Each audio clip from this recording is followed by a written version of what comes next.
La Société nationale d'électricité du Sénégal, Sénélec, vous offre votre revue de presse. Bonjour et bienvenue à la une de Rewmi Quotidien. De graves révélations du député Amadou Ba sur les scandales de l'ancien régime de Macky Sall. Une maison de l'État située au point E a été offerte à une chroniqueuse en guise de récompense pour ses attaques répétées contre Ousmane Sonko. Enquête Direct News revient sur le rapport de la Cour des comptes et parle d'un grand malaise au Trésor. Il cite Tabaski Ngom, le rapport de la Cour des comptes, Tahirou Sarr, et évoque des dossiers qui éclaboussent le Trésor. Mordian de l'ONECA de dire on parle du secteur informel, mais la comptabilité publique est aussi informelle. Si le soutien à Tabaski Ngom divise les agents, la majorité tenait à réagir face aux accusations de l'ordre des comptables. Le point de presse reporté pour impératif de dernière minute, l'État touché au cœur, informe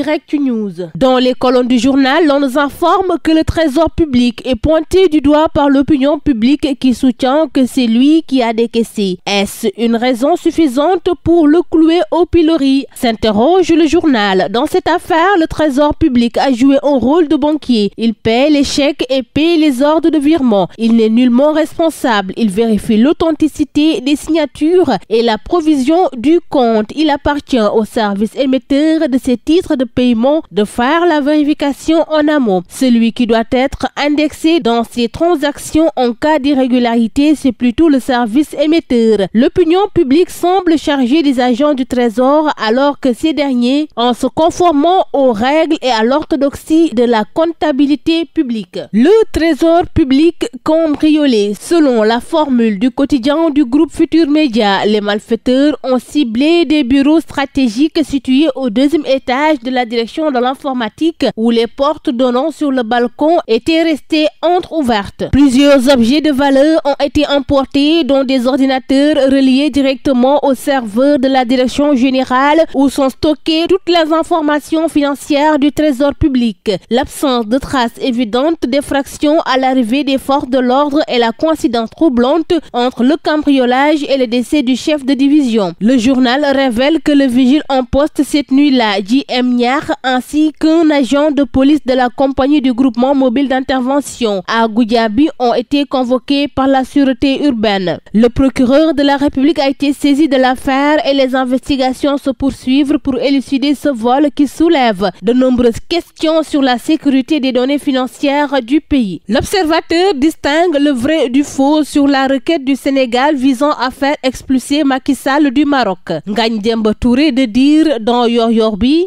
Macky Sall doit répondre des crimes économiques et des massacres perpétrés sous son régime. La question de la responsabilité pénale de Macky Sall mérite un examen rigoureux. L'ancien président ne bénéficie plus de l'immunité liée à sa fonction. Toutefois, la Haute Cour de justice est désormais en place et il appartient à l'Assemblée nationale d'évaluer l'opportunité d'éventuelles poursuites. Les actes reprochés à l'administration de Macky Sall nécessitent une mobilisation à la fois nationale et internationale. Selon la presse mauritanienne, les autorités sénégalaises auraient saisi le Royaume du Maroc d'une requête pour sa collaboration à l'extradition du président Macky Sall. L'État déterminé à solder le passif. Selon Le Soleil, en Conseil des ministres, il a été demandé au ministre des Finances et du Budget de soumettre dans les plus brefs délais la stratégie d'appurement des engagements financiers de l'État vis-à-vis des entreprises comme mesure individuelle. Le professeur Alioune Badara Kandji, nouveau recteur de l'université Cheikh Anta Diop de Dakar. Le journal annonce un vaste mouvement au ministère de l'énergie, du pétrole et des mines. Le quotidien Les Échos, L'Info critique dans la même veine déclare que le gouvernement s'engage à régler la dette intérieure et veut un pacte social pour le 1er mai. De fortes mesures également annoncées. La relance des activités du BTP, l'achèvement des anciens chantiers de construction d'écoles, d'universités et d'hôpitaux, le paiement à temps des salaires, primes, bourses et sommes dues aux gestionnaires des restaurants universitaires. Dépotoir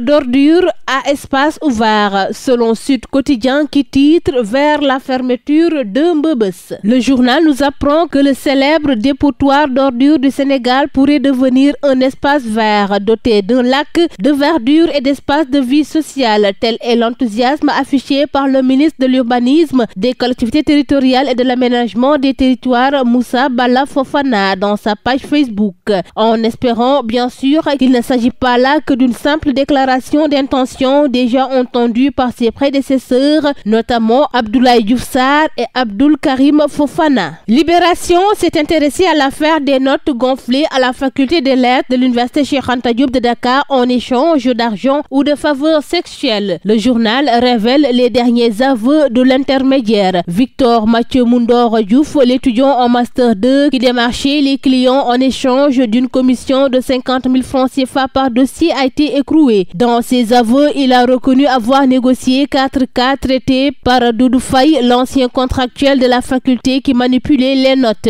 Le juge du 3e cabinet en charge du dossier émet un mandat d'arrêt contre Doudou Faye qui a pris la fuite depuis. La liste de tous les étudiants et étudiantes bénéficiaires de la fraude sur la table du magistrat instructeur, à lire à la page 3 de Libération. L'I Quotidien et Source A se sont intéressés aux sorties simultanées des deux premières dames. Ils parlent des revers de la polygamie au sommet de l'État. Deux sorties, moultes interrogations. Les deux coépouses se livrent-elles à une rivalité, s'interroge L'I Quotidien. En l'absence de cadre juridique, le journal révèle comment les activités des premières dames sont-elles gérées. Source A de s'interroger: pour quel coup? Nos premières dames à fond dans des actions sociales et œuvres caritatives. C'est tout pour votre revue de la presse. À vos kiosques et très bonne lecture. La Société nationale d'électricité du Sénégal, Sénélec, vous a offert votre revue de presse.